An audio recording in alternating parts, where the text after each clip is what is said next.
Hello everyone, myself Umar Taskeer. Guys, आज के इस वीडियो में हम लोग बात करने वाले हैं importance of website design with respect to search engine optimization. यानी कि जो हमारे सर्च इंजन ऑप्टिमाइजेशन के एफर्ट्स होते हैं उसमें किस तरीके से हमें जो हमारी वेबसाइट डिजाइन के फैक्टर्स हैं उनको कंसीडर करना चाहिए। गाइस, जब कभी भी हम सर्च इंजन ऑप्टिमाइजेशन की बात करते हैं तो हमारा जो फोकस है वो ज्यादातर तीन चीजों में डिवाइड हो जाता है। ऑन पेज एसईओ में, ठीक है, ऑन पेज एसईओ के हम लोग एफर्ट्स करते हैं जो कि बेसिकली रिलेटेड है हमारे कंटेंट ऑप्टिमाइजेशन से, कि हमारी वेबसाइट का कंटेंट हमें किस तरीके से ऑप्टिमाइज करना है। उसके बाद जो सेकंड इंपॉर्टेंट चीज है वो है हमारी ऑफ पेज एसईओ, यानी बैकलिंक्स वगैरह पे हमारा फोकस हो जाता है, किस तरीके से अपनी वेबसाइट के लिए हम बैकलिंक से हमारा जो ब्लॉग है उसके लिए हम बैकलिंक्स क्रिएट करें। और उसके बाद जो थर्ड एस्पेक्ट है वो है टेक्निकल एसईओ का। हम टेक्निकल एसईओ के ऊपर ध्यान देना स्टार्ट कर देते हैं। ठीक है, ये अच्छी बात है कि हम इन तीनों ही जो हमारे इंपॉर्टेंट कैटेगरीज हैं सर्च इंजन ऑप्टिमाइजेशन के पॉइंट ऑफ व्यू से, डिविजन्स है search engine point of view से, उनके ऊपर हम फोकस करते हैं। बट उसके अलावा इस चीज पे भी बहुत ज्यादा ध्यान देने की जरूरत है कि हमारी वेबसाइट की जो डिजाइन है वो एसईओ फ्रेंडली है या नहीं है। मतलब हम सर्च इंजन ऑप्टिमाइजेशन तो कर रहे हैं, बहुत सारे एफर्ट्स कर रहे हैं, बट क्या हमारी वेबसाइट डिजाइन यूजर फ्रेंडली है या नहीं है। बड़े सारे लोग जो है वो वेबसाइट डिजाइन के ऊपर फोकस नहीं करते। थोड़े से पॉइंट्स, बड़े ही बेसिक से पॉइंट्स हम लोग डिस्कस कर लेते हैं इस स्पेसिफिक वीडियो में, जो वेबसाइट डिजाइन से और हमारे सर्च इंजन ऑप्टिमाइजेशन के एफर्ट से रिलेटेड है, कि किस तरीके से जो हमारी वेबसाइट डिजाइन है वो डायरेक्टली या इनडायरेक्टली हमारी वेबसाइट की जो रैंकिंग है उसको इंप्रूव कर सकती है। गाइज, बहुत सारे फैक्टर्स होते हैं सर्च इंजन ऑप्टिमाइजेशन में, बड़े सारे ऐसे फैक्टर्स होते हैं जो डायरेक्टली जो है हमारी वेबसाइट की रैंकिंग को इंप्रूव कर सकते हैं। बड़े सारे ऐसे फैक्टर्स भी होते हैं जो इनडायरेक्टली हमारी वेबसाइट की रैंकिंग्स को जो है वो इंप्रूव कर सकते हैं, इंक्रीज कर सकते हैं। अगर हमारी वेबसाइट के ऊपर जो यूजर आ रहा है उसका एक्सपीरियंस अच्छा होगा तो जाहिर सी बात है कि वो वेबसाइट के ऊपर, हमारी वेबसाइट के ऊपर ज्यादा से ज्यादा टाइम बिताएगा। जब ज्यादा से ज्यादा टाइम बिताएगा तो ड्वेल टाइम जैसी जो हमारी मैट्रिसेस हैं वो इंप्रूव होंगी, और वो जो मैट्रिसेस हैं वो बेसिकली सर्च इंजन्स को सिग्नल देती हैं, यानी कि यूजर के बिहेवियर की वजह से सर्च इंजन को सिग्नल देती हैं कि यूजर इस पर्टिकुलर कंटेंट से सेटिस्फाइड है या इस पर्टिकुलर वेबसाइट के ऊपर वो टाइम बिता रहा है, मतलब ये उसके रिलेवेंट है, उसकी क्वेरी के रिलेवेंट थी। तो ये सारी जो चीजें ये हमारी रैंकिंग्स में किसी न किसी तरीके से इंप्रूवमेंट करके देती है। तो बहुत सारे डायरेक्ट फैक्टर्स और इनडायरेक्ट फैक्टर्स होते हैं जो हमारी रैंकिंग्स को इंप्रूव कर सकते हैं। यहाँ पर हम लोग बात करें वेबसाइट डिजाइन की, कि और कौन कौन से हम लोग एफर्ट्स वेबसाइट डिजाइन के पॉइंट ऑफ व्यू से कर सकते हैं, या किन किन चीजों का हमें ध्यान रखना चाहिए वेबसाइट डिजाइन के पॉइंट ऑफ व्यू से अगर हम सर्च इंजन ऑप्टिमाइजेशन कर रहे हैं। तो जो पहला पॉइंट आप यहाँ पर देख सकते हो, focusing too much on design and not on usability. बड़े सारे लोगों को मैंने देखा है कि जब हम बात करते हैं डिजाइन की तो बड़े सारे लोग जो कलर्स हैं और जो डिजाइन होती है, ठीक है, जो मतलब लुक एंड फील किस तरीके का है वेबसाइट का, उसके ऊपर ज्यादा फोकस करने लगते हैं कि दिखने में हमारी वेबसाइट कैसी है। उसकी वजह से अगर यूजेबिलिटी सफर हो रही है तो वो उस चीज का ध्यान नहीं देते हैं। इंपॉर्टेंट चीज ये है कि यूजर का एक्सपीरियंस कैसा है, ठीक है, ये इंपॉर्टेंट चीज है कि यूजर आपकी वेबसाइट से जब इंटरेक्ट करता है, आपके वेब पेजेस से जब इंटरेक्ट करता है तो उसका एक्सपीरियंस किस तरीके से है।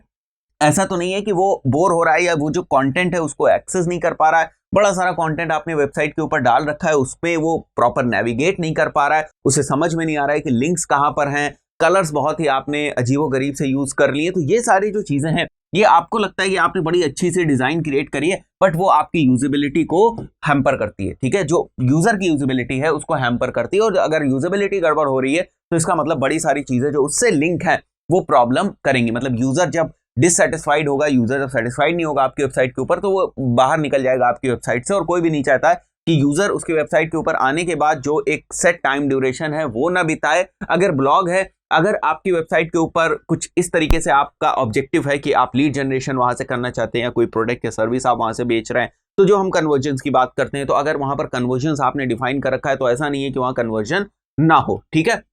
तो यूजेबिलिटी जो है इन सारी चीजों को इफेक्ट कर सकती है। तो हमें इस बात को ध्यान देना है कि हमारी वेबसाइट जो है वो एक्सेसिबल हो, प्रॉपरली एक्सेसिबल हो। यूजर जब आए तो वो सारे ही कंटेंट को प्रॉपरली नेविगेट कर सके, सारे ही कंटेंट के ऊपर प्रॉपरली जा सके, उसे समझ में आए कि ये मेन्यू है, ये फुटर है, ये हेडर है, किस टाइप से कंटेंट आपने जो वेबसाइट के ऊपर डिस्प्ले करा रखा है, वो सारी चीजें हैं, ठीक है। Then the second point is using too many font types on a single page. मैंने देखा हुआ है कि बड़े सारे लोग एक ही पेज के ऊपर अलग अलग टाइप के फॉन्ट्स यूज करते हैं, बड़े सारे फॉन्ट्स यूज कर सकते हैं। तो ये भी नहीं है, थोड़ा सा आपको डिजाइन पार्ट पे भी इसके ऊपर काम करना पड़ेगा। ये छोटी छोटी चीजें हैं बट ये बहुत ज्यादा इफेक्ट डालती है। Third point is use of white space is important. किस तरीके से जो व्हाइट स्पेस है, जैसे यहाँ पर अगर हम लोग देखें इस बोर्ड के ऊपर तो आप देख सकते हो जैसे ये वेबसाइट है, तो यहाँ पर हमने जो है वेबसाइट का हेडर बना दिया, यहाँ पर वेबसाइट का फुटर बना दिया। अब यहाँ पर अगर हम कंटेंट लिख रहे हैं, साइड में हम कुछ चीज लिख रहे हैं, तो हमें व्हाइट स्पेस जो होती है ना उसको भी प्रॉपरली यूज करना है। ये हमारी डिजाइन को बहुत ही अच्छा कर देती, ठीक है। तो ये चीज डायरेक्टली किसको इफेक्ट करेगी, यूजर एक्सपीरियंस को, यूजर एक्सपीरियंस यानी कि यूजर यूजेबिलिटी को। तो यूजेबिलिटी जब इंप्रूव होगी तो डेफिनेटली जो यूजर है वो ज्यादा टाइम तक हमारी वेबसाइट के ऊपर रुकेगा, तो ड्वेल टाइम इंक्रीज होगा। ड्वेल टाइम इंक्रीज होगा, जैसे मैंने बताया, ये एक टाइप का यूजर सिग्नल है जो गूगल को जाएगा और ये बताएगा कि यूजर जिस भी क्वेरी को करके हमारी वेबसाइट के ऊपर आया है, और अगर यूजर इस वेबसाइट के ऊपर टाइम बिता रहा है तो इसका मतलब इस वेबसाइट का जो कंटेंट है उस यूजर की क्वेरी के रिलेवेंट है या उस यूजर के हिसाब से है। तो अल्टीमेटली जो हमारी वेबसाइट है उसकी रेपुटेशन गूगल के नजर में अच्छी होगी, ठीक है। तो ये जरूरी है कि हम किस टाइप से व्हाइट स्पेस का यूज करते हैं। बड़े केसेस में हम लोगों ने देखा है कि पूरा भर देते हैं, वो यहाँ पर भी इमेज, यहाँ पर भी इमेज, यहाँ पर भी टेक्स्ट, यहाँ पर भी टेक्स्ट, यहाँ पर भी टेक्स्ट, तो कहीं पर भी व्हाइट स्पेस भी नहीं दिख रही। और बड़े सारे लोगों को मैंने देखा है कि व्हाइट स्पेस बहुत ज्यादा छोड़ देते हैं। तो आपको ध्यान रखना है कि आपके वेब पेजेस के ऊपर व्हाइट स्पेस किस टाइप से है, ठीक है। कंटेंट के अराउंड व्हाइट स्पेस जो है वो मॉडरेट होनी चाहिए। ऐसा नहीं है कि बहुत ज्यादा व्हाइट स्पेस आपने छोड़ दी तो भी वो चीज भी नहीं ठीक है, और बिल्कुल भी व्हाइट स्पेस आपने नहीं रखी तो वो भी एक अच्छी चीज नहीं है। नेक्स्ट इज एनोइंग पॉपअप्स, जिसको हम लोग इंटरशियल पॉपअप्स भी बोलते हैं। तो जो एनोइंग पॉपअप्स हैं, देखो पॉपअप्स यूज करना गड़बड़ नहीं है, ठीक है। पॉपअप्स को आपको यूज करना है, मतलब ये मत सोचो कि हम पॉपअप्स यूज ही नहीं करेंगे। पॉपअप्स को यूज करना है, बट किस टाइप से यूज करना है, ऐसी जगह पर हमें यूज करना है जहां पर अगर यूजर कोई कंटेंट पढ़ रहा है या कहीं पर अगर इंपॉर्टेंट कंटेंट है तो वो मत छुपे, ठीक है। तो नॉर्मली कितने देर के बाद आपको पॉपअप शो करना है, कहां पर पॉपअप शो करना है, कितने साइज का आपको पॉपअप शो करना है, पॉपअप की डिजाइन किस तरीके से हो, वो एनोइंग नहीं लगना चाहिए, ठीक है। तो स्ट्रैटेजिकली प्रॉपरली हमें देखना है कि हम किस तरीके से पॉपअप्स शो कर सकते हैं। Fifth point is if you are making 404 page do not use as a dead end. अब ये गलती क्या है, जैसे बड़े सारे लोग कुछ अगर आपकी वेबसाइट का जो यूआरएल हो गलत टाइप कर देते हैं तो वो 404 पेज के ऊपर रिडायरेक्ट हो जाएंगे। अब 404 पेज आपका यहां पर ओपन हो गया तो ये डेड एंड नहीं होना चाहिए। डेड एंड का मतलब ये है कि यहां पर आने के बाद ऐसा नहीं होना चाहिए कि वो आपकी वेबसाइट से ही बाहर निकल जाए। बात समझने की कोशिश करो, 404 पेज के ऊपर अगर वो लैंड हो रहा है तो यहां पर हमें या तो हम क्या कर सकते हैं कि होम पेज का लिंक दे सकते हैं, या हम किसी दूसरा जो अपना पेज है उसका लिंक दे सकते हैं, कुछ भी यहां पर दे सकते हैं। किसी भी तरीके से अगर यूजर 404 पेज के ऊपर लैंड कर रहा है, गलत यूआरएल टाइप कर देने से कोई भी रीजन हो सकता है, XYZ, वो बहुत सारे रीजन हो सकते हैं, तो उसकी वजह से यहां से फिर यूजर बाहर नहीं जाना चाहिए। ये इंपॉर्टेंट चीज है। हमें यहां से 404 के ऊपर हमें ऐसे एलिमेंट्स लगाने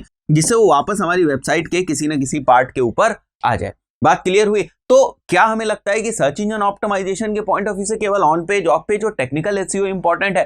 क्या जो वेबसाइट डिजाइन है वो इंपॉर्टेंट रोल नहीं प्ले करती है? बहुत इंपॉर्टेंट रोल प्ले करती है, और वो हमारी बहुत सारी ऐसी इंपॉर्टेंट मैट्रिसेस हैं जिनको पॉजिटिव डायरेक्शन की तरफ ले जा सकती है जो हमारी वेबसाइट डिजाइन है। तो हमें ही बहुत फोकस करने की जरूरत है वेबसाइट डिजाइन के ऊपर, किस तरीके से हम एसईओ फ्रेंडली वेबसाइट डिजाइन बना सकते हैं, या एसईओ फ्रेंडली ना कहें बल्कि ये वर्ड यूज करें, किस तरीके से यूजर फ्रेंडली वेबसाइट डिजाइन हम लोग बना सकते हैं। बिकॉज इंपॉर्टेंस जो है वो इस चीज की है, यूजेबिलिटी की। अगर यूजर का एक्सपीरियंस खराब होगा तो आपकी वेबसाइट डिजाइन कितनी भी अच्छी हो, आपको कितनी भी अच्छी वेबसाइट डिजाइन लग रही हो, कितनी भी अच्छी आपको थीम लग रही हो, कोई मैटर नहीं रखता है। अगर आपका जो यूजर है उसका एक्सपीरियंस जो है आपकी वेबसाइट के ऊपर गड़बड़ है, अगर वो जो है उसका एक्सपीरियंस पॉजिटिव नहीं, वो प्रॉपरली नेविगेट नहीं कर पा रहा है, आपके कंटेंट को एक्सेस नहीं कर पा रहा है, तो कोई मतलब नहीं कि आप कितनी अच्छी थीम लेते हैं या कितने अच्छे कलर कॉम्बिनेशंस आप यूज करते हैं। तो बड़े सारे लोग जो ये बहुत ही इंपॉर्टेंट पॉइंट को मिस कर जाते हैं कि वेबसाइट डिजाइन भी उनके जो अपने एसईओ के एफर्ट्स हैं उसमें एक पार्ट होता है, उसको हमें